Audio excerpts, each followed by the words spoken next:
This has been, it's called Chiball, and it's been in gestation for about 5 years. Our second president suggested this game.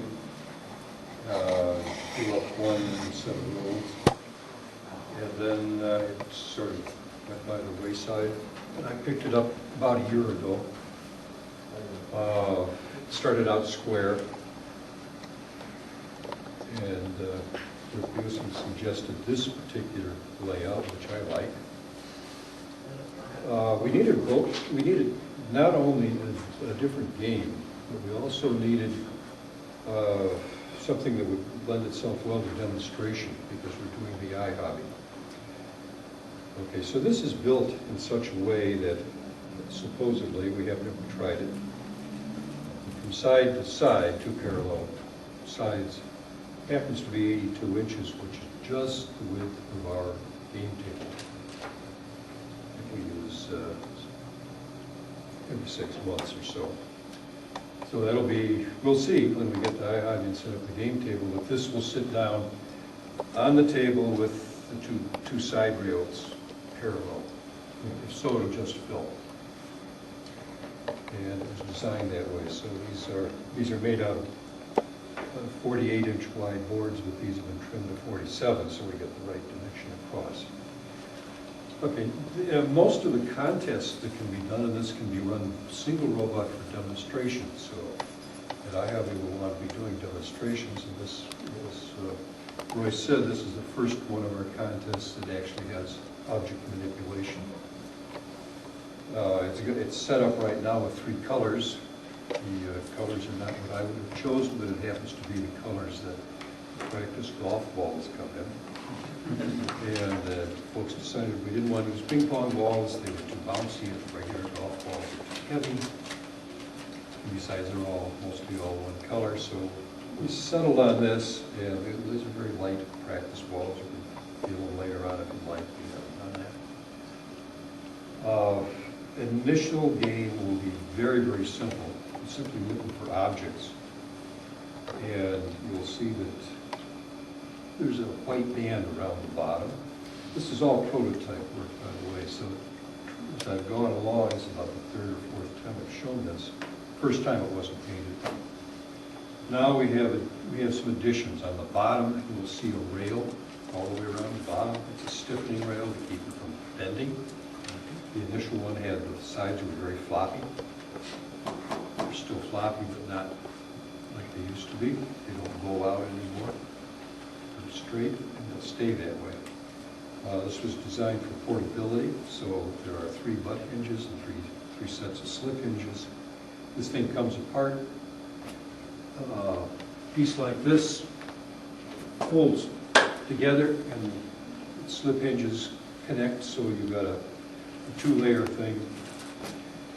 There are 3 of those, and then there are 3 more. So when you're packing this up, you're dealing with 6 pieces. And it moves along real nice. Anyone that's tried to move our game table, I can tell you it's not like that at all. It's real big and heavy. You know, a kid can carry this whole It's thing. like that lead. Yeah, I know. It's really heavy. So this is very light, very portable. And full of mistakes because it's prototype. Keep changing.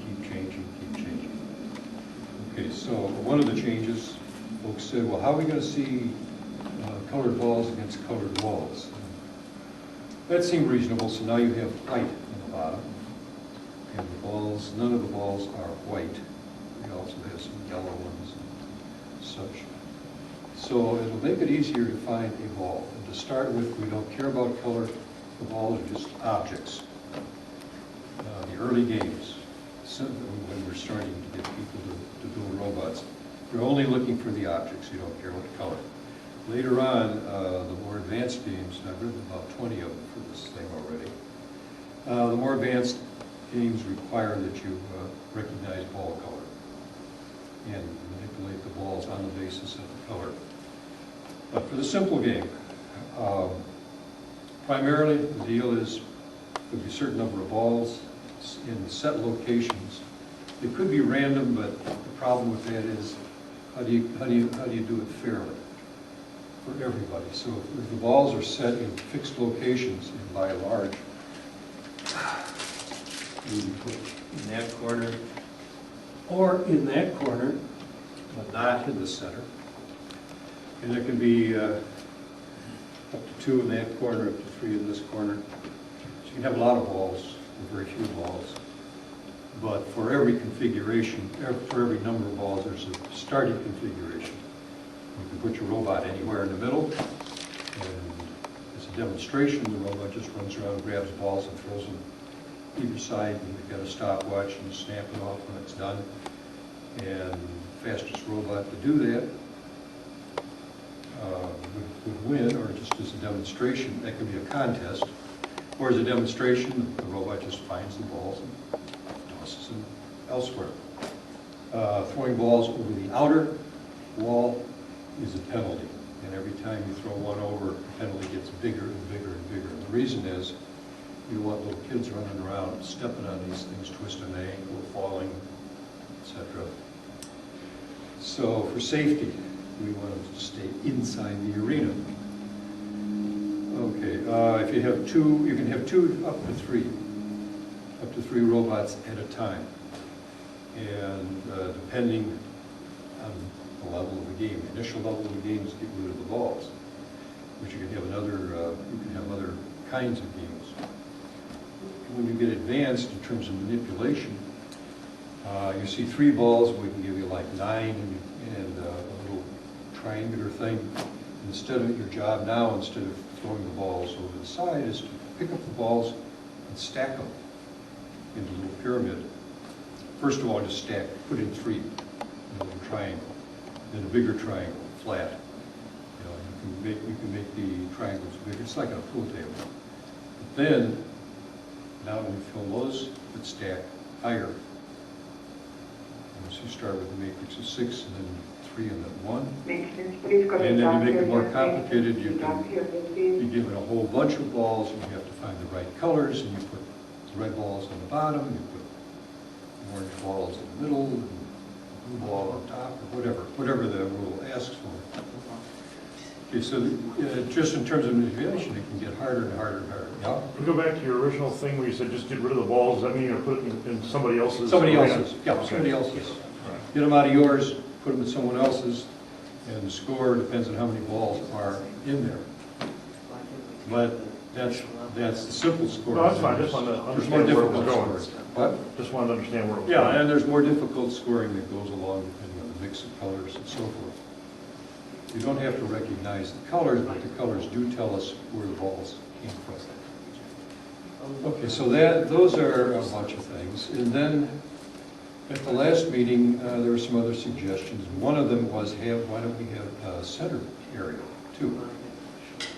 And the center area can be this way, or it can be a different way, made of